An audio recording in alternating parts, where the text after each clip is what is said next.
Sveiki visi žiūrintis laidą Vienam gale kablys. Šiandien mūsų laida skirta vienai upėje, apie kurią daug kas žino, daug kas kalba. Na ir tie, kurie važiuoja poilsiauti prie jūros, iš tikrųjų labai dažnai žvejoja. Iš tikrųjų kalbame apie Šventąją, nors tai labai tipiška upė ir Lietuvoje tokių labai daug. Ir Nevėžio aukštupys, ir Venta, nedideli giliai. Čia gyvenantis plėšrūnai, praktiškai visose Lietuvos nedidelėse upėse labai panašu, ta pati, kad ir Dubysa. Tiesiog žvejybos stilius gali keistis ir šiandien mes bandysime žvejoti visą tai, kas turi dantis, kas yra pikta. Žinoma, tai bus lydekos, ešeriai, daugiau nelabai žinau, ką galima šiuo metu laiku pagauti. Todėl žiūrėsime, kaip mums seksis. Mes keliausime, žiūrėsime į žemėlapį, ieškosime privažiavimų vietų ir apie tai visa mūsų laida.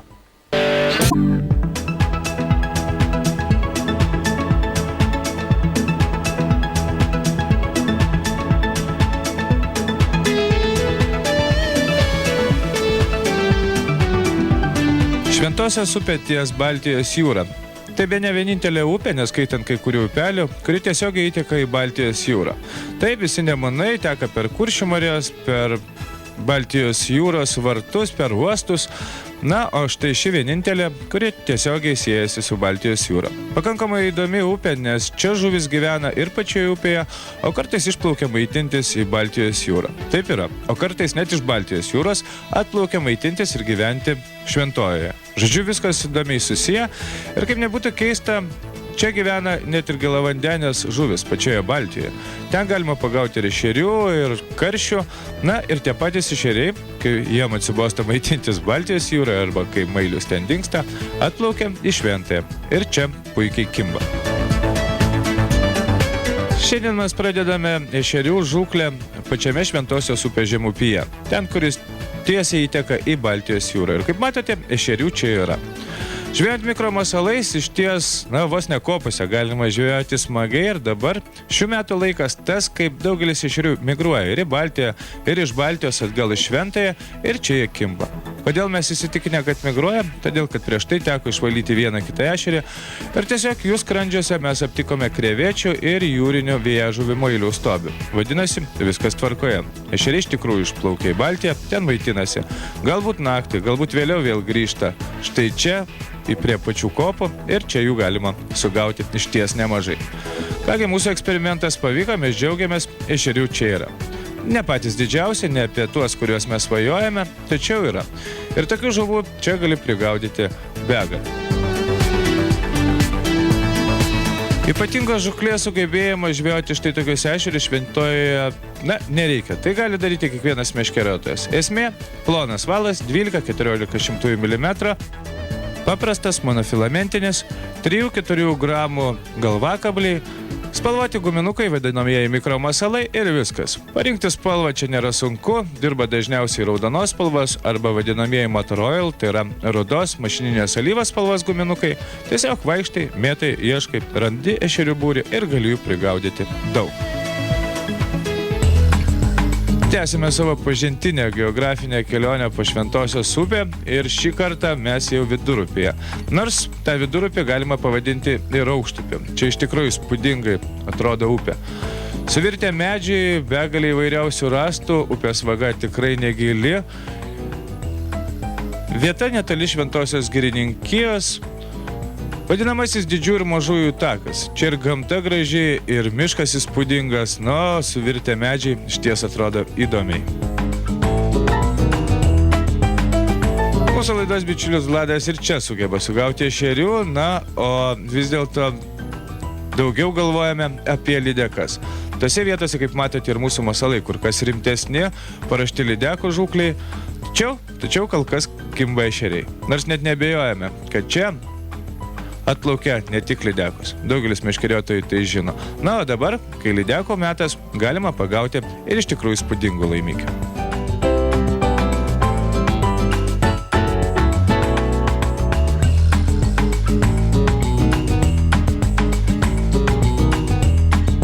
Žvejant negiliai, ten, kur begalė rąstų, kur krūvas kliuvinių, žvejoti išties įdomu.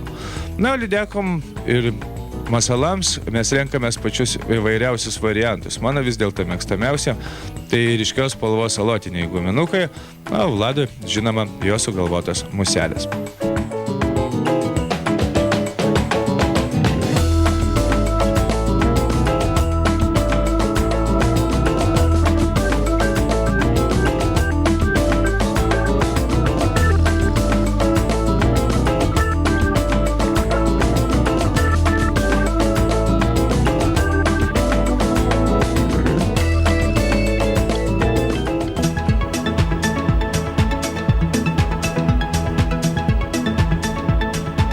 Dar viena vieta – tai Šventosios upės aukštupys, ten, kur upė darosi visai maža, panašiai nedidelį griovį su išplatėjimais ir balomis. Ten iš tikrųjų smagu. Anksčiau netai paprasta būdavo čia atvykti žvejoti, nes vis dėlto upės vaga riboja Lietuvos ir Latvijos sieną. Taip. Būtent čia kažkaip žūklė buvo pamiršta ir mes netgi neatsiminėme jos iki šio pavasario. Tačiau pagalvoję ir pastudijavę žemėlapį, nusprendėme, kodėl neatvykti čia. Čia vaga, čia begalė įvairiausių balų, kurie sulenda lydekos neršti, vėliau upė grįžta į savo vietas, o lydekos tiesiog lieka gyventi balose. Taip, net nebijokite, balas, kurių ilgiai 10 metrų, pločiai 3 metrai, slepia štai tokia žuvis. Ne pačias didžiausias, tačiau smagiausiai tai, kad jos kimba kaip išprotėjusios. Ir vėl pasiteisina ryškus, agresyvus masalai, nes dabar lydekų žūklei pats geriausias metas. Lydekos išneršusios, atsigavusios po nerštų ir pakankamai stiprios ir agresyvios. Todėl mes maklinėjame per balas, per įvairiausias savartas, bebrų išgraužas ir gaudami tokiose giliuose, kur normalus žmogus net nežvėjotų. Kai kur giliai 20-30 cm. Ir ką jūs galvojate? Vos ne kiekvieno posūkio, vos ne už kiekvieno kelmuko sėdi lydeka. Matosi, žvėjų čia nebūta. Nei skardinių, nei nutriptų krantų, nei žmogaus pėdų ir viskas ten, kur laukinė gamta, ten, kur Lietuvos ir Latvijos siena ir nedideli giliai slepia begalę pačių vairiausių žuvų. Tačiau lydekų čia iš tikrųjų, patikėkite, tikrai daug ir svarbiausia, kad jos kimba tokiose vietose, kur turėtų pratingose upėse gyventi upėtakiai, kiršliai, agresyvės ir lašišinės šeimos žuvis. Čia gyvena štai tokios. Jos užvaldžiusios visą upę ir jom vadovauja jos viskam, kam įmanoma, nes, kaip jau sakiau, iš kiekvieno posūkio kibimas ir dar kibimas. Visa žuvį, žinoma, keliauja atgal ir mes vėl renkamės masalus, bandom kažką tai naujo, tačiau, ką be kištumėme į vandenį, žuvis griebia masalus. Štai tokia ta paslaptinga upė Šventoji ties Latvijos ir Lietuvos siena. Tiesa, čia pamaklinėti reikės, nes nėra nei kelių, nei takelių, nei privažiavimo automobilių. Tiesiog mes sėdime, skaitome žemėlapį, važiuojame keliu, matome, kur upė priartėja prie kelio, tenka leistis, apie kilometrą, pusantro per šiukšlynus, šabankštynus, bebrų išraustus ir nuverstus medžius, tačiau priėjus prie upės džiaugsmas begalinis. Čia gyvybė, čia verda gyvybė ir upė smagiausiai atgyja su kiekvienu metimu. Nors žuvis ir ne pačias didžiausias, nieko nepadarysi. Matyt, toks tas upės aukštupys, tačiau viltis, kad žuvis išaugs ir kad čia kažkada bus lydekų rojas yra. O tai svarbiausia mums, meškeriotojams. Džiaugiamės puikiai savo laimikais, nors, kaip sakiau, tokios lydekėlės iš tikrųjų visos keliauja atgal ir kaip ir kiekvienose mūsų laidose, bet kokia žuvis, tačiau žvejoti smagu.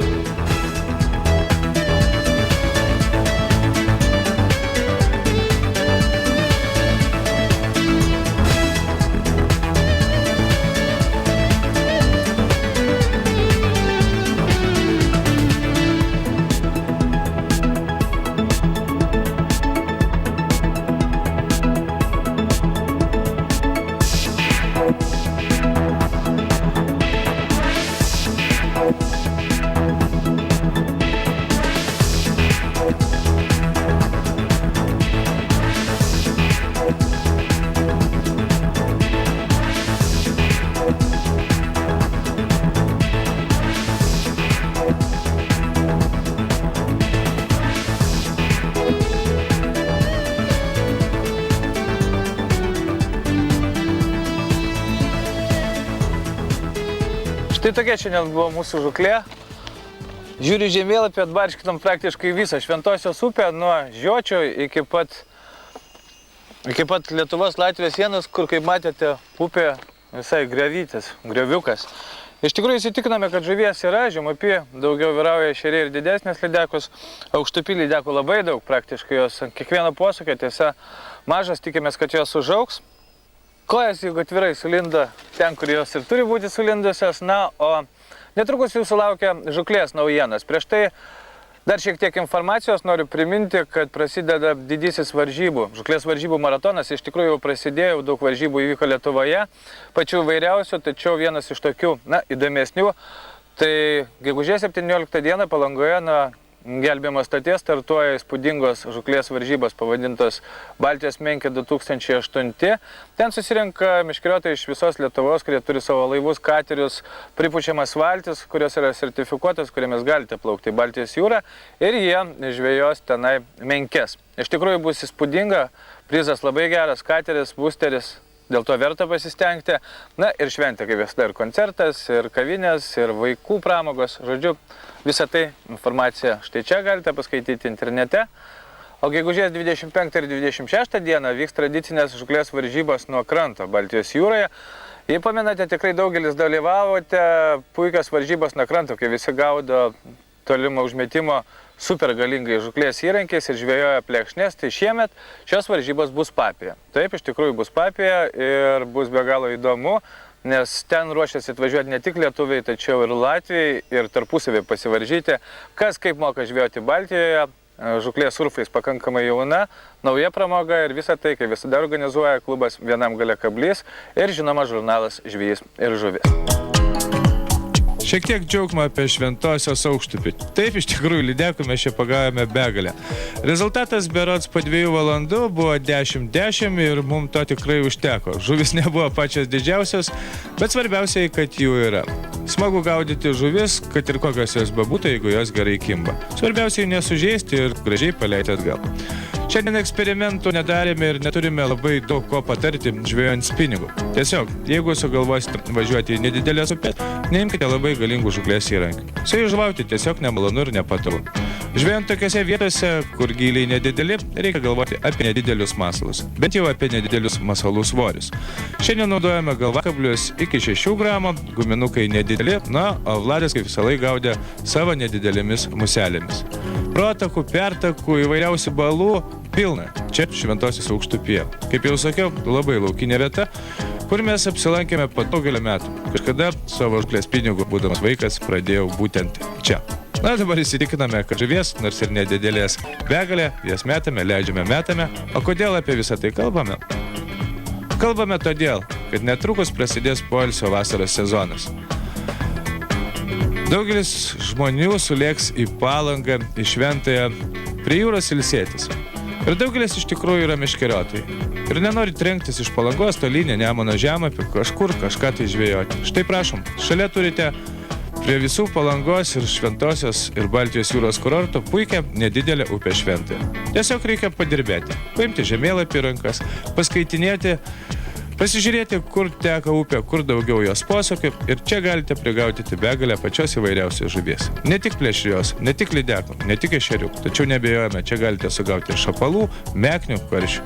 Taip kad turime puikiai gražią upę. Kai kieno užmiršta, o joje žuvies iš tikrųjų yra.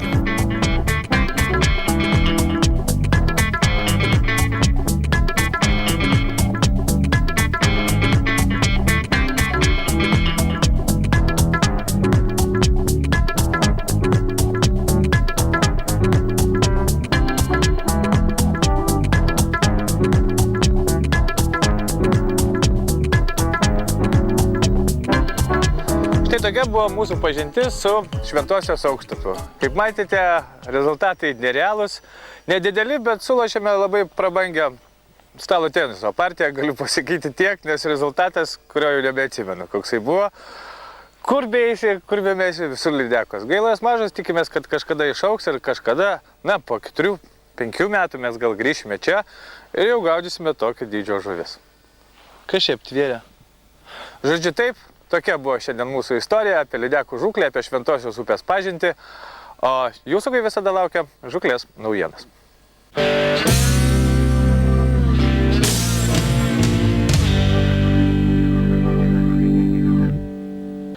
Sveiki žvejai! Na šioje laidoje norėčiau pristatyti štai tokį didžiulį skėtį. Tai yra Interfisho firmos gaminys. Kuom, kaip dabar žinoma, labai permainingas yra oras ir sunku nuspėti, ar tai lys, ar tai kepint saulė. Ir toks skėtis apsaugos tiek nuo karščio, tiek nuo lietaus. Koks privalumas? Visų pirma, kad galima keisti, kaip matote, galvos kampą ir apsisaugoti nuo šoninio vėjo. Galima apsisaugoti tiesioginį nuo lietaus, galima tą galvą sukinėti ir fiksuoti tokiu kampu, kokiu jums reikalinga ir iš kurios pusės jums kažkokia neganda pučia. Jisai susipakuoja labai kompaktiškai ir tilps į bet kurią mašiną. Dar koks privalumas. Daugelis skėčių turi paprasčiausiai smeigiamąją dalį, bet jie dažniausiai būna sunku įsmeigti ir yra nestabilu. Štai naudojant tokį paprastą prietaisą, tai yra stovelis, su koja įsmeigėt, įdedat skėtį ir užfiksuojate. Ir jūsų skėtis pati koja nesutrumpės, o stovės stabiliai ir nenupūs joks vėjas. Norėčiau pristatyti Lietuvą atsiradus naują prietaisą, tai yra ultra garsų veikiantis prietaisas, elektrinis. 3 elementus įdėjus, jisai pradeda skleisti ultra garsą ir 50 kvadratų spindulių. Jeigu tai yra patalpa, tai būtent toje patalpoje, nes už sienos jisai neveikia. Galima naudoti tiek sode pasikabinti, tiek ant stalo pasidėti ir aplinkui nebus nei audų, nei mašalų. Prietaisas yra ekologiškas, neturi poveikio nei elektriniams daiktams, nei signalizacijai, nei ugnies ir dūmų elektrodams. Tai tikrai yra galima naudoti visur, visada ir jūs būsit apsaugoti nuo visų kenkėjų. Dar viena priemonė, kuri pagelbės apsisaugoti nuo uodų ir kitų kenkėjų, štai tokie pleistrai atsiradę Lietuvoje irgi ką tik. Parduotuvėse žvejybos jūs galite rasti visuose. Štai tokioje pakuotėje yra 24 pleistrai, galima įsigyti ir po vieną. Jų privalumas yra tai, kad jie yra iš natūralių medžiagų. Tai yra eukalipto ekstraktas, kurį jūs susiklijavę ne ant odos, o būtent ant drabužių, ant stalo. Toj vietoje, kurioje jūs būsite, galima naudoti ir kambarį, ir gamtoj. Na, įsibėgėjus pinigavimo sezonui, daugelis, kas nuvyksta įsigyja brangesnius voblerius, blizgės, jas nutraukia, tikrai jas palikti vandenį gaila. Norėčiau pasiūlyti įsigyti štai tokį papildą žvejybai, tai yra atkabiklis mano rankose, jis labai yra paprastai naudojamas, kitoj pusėje yra net nupiešta. Jūs ant pagrindinio valo, kada užkimba ir jūs nebegalite jau atkabinti savo tiek voblerių, tiek blizgės, nuleidžiat palei pagrindinį valą su kaproniniu šniūru pririšę šitą atkabiklį, jisai nusileidžia palei valą į tą vietą, kur yra jūsų blizgė ar tai vobleris, užsikabina už trišakių, jūs išplėšėt, ar tai nuplėšėte trišakį, arba išplėšėte tiesiog kerplėšą ir traukiate savo masalą prie savęs. Na, daugelis, kas vyksta į jūrą, ar tai važiuoja į Norvegiją, Švediją gaudyti didelių menkių, norėčiau parekomenduoti štai įsigyti garsios kormoranų firmos flagmeną ryčių jūrinių, tai yra Siakor Core Boss. Jau Boss vien nuo to žodžio ir pavadinimo pavadino taip, kad jisai yra solidus ir patikimas. Jisai turi metrinį valo matuoklį, kuris yra reikalingas, kada jūs pajaučiat, kokiam gilį kimba, tai ypač aktualu, kur yra 200 metrų, tai yra Norvegija, kad yra nuleidimas, štai papildoma rankinėlė, kuri nuleidžia valą. Ir dar koks privalumas, kad kada jūs pritvirtinat prie koto, pirštai pakliūna visi tiesiog patogiai ir šalia, o ne išsiskečia kaip kitose rytėse. Na, Browning ryčių naujovės tai yra vis dėlto feeder tipo rytės taipogi nestovi vietoje ir kūrėsi vis naujesnė. Štai naujo tipo, būtent dugniniai meškeriai skirtos rytės, tom, kad yra, kaip mato, didžiulis būgnas, jis yra konusinis ir yra negilus. Tam reikalinga, kad jūs sukdami vienu rankos pasukimu, kuo daugiau susuktumėt valų, kad būtų didelis greitis ir kad jis lengvai nuslystų, kada reikia užmesti 100 ir daugiau metrų jūsų žuklavietės vietą. Ant šitos rytės telpa 0,350 metrų, aš manau, storesnio valo jau šiais laikais naudoti ir nevertėtų. Ir dar koks privalumas, kad Browningas išrado, kad nepaviniotų valo, štai yra guminis manžetukas, kuris apsaugo patekimą po būgneliu.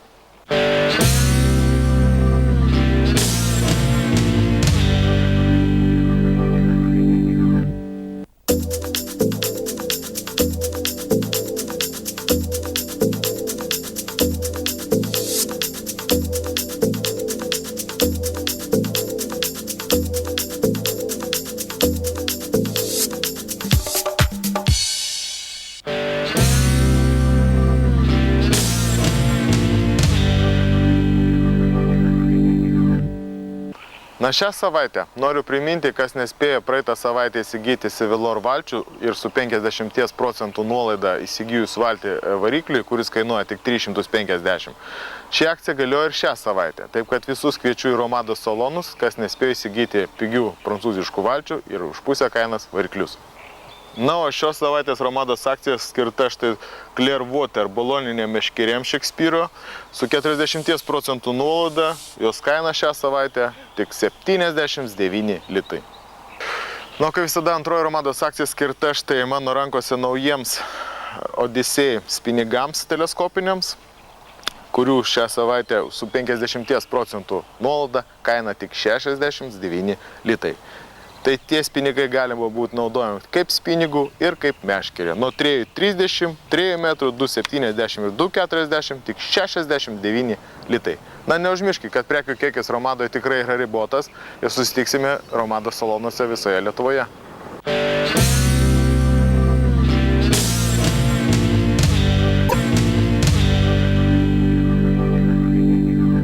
Konkursą Didelės ir mažas pristato didžiausia vakarų Lietuvoje Sauliaus Jokužės spaustuvė. Tikrų žvejų kompanija jums ir su jumis.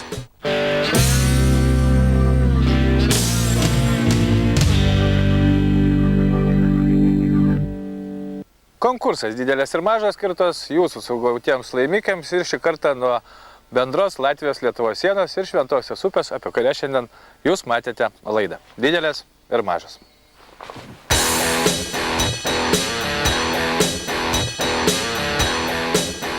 Baltijos jūroje sugauta lašiša, kurios svoris 4 kg ir 500 g.